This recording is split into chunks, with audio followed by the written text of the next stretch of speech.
ntabwo nabanye nareje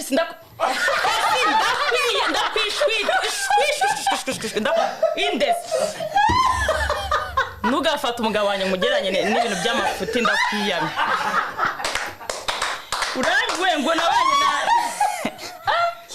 iki ndashaka umugabo w'isari ntugafata umugabo mugeranye ntugafata umuntu uriya muntu twakoranaga mu buryo bw'akazi wini uraza dukore vloge nanjye uzaza unkinire wini ntabwo yari umuvuroga hari igihe twisanga mu nkundo zo guhubuka uri kumva ugahura n'umutipe w'imbobo nyine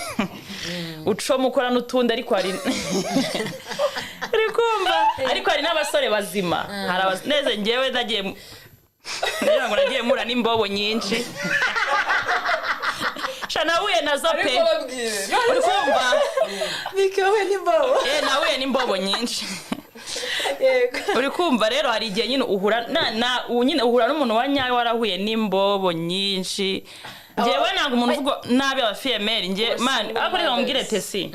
ubuzi kurera umwana uri umwe isa ari aho ngaho agaramye arimo ararya ibyana mu gitondo saa sita nimugoroba ibyo bintu rero nimba umuntu wese ufata umwanzuro wo kudakuramo inda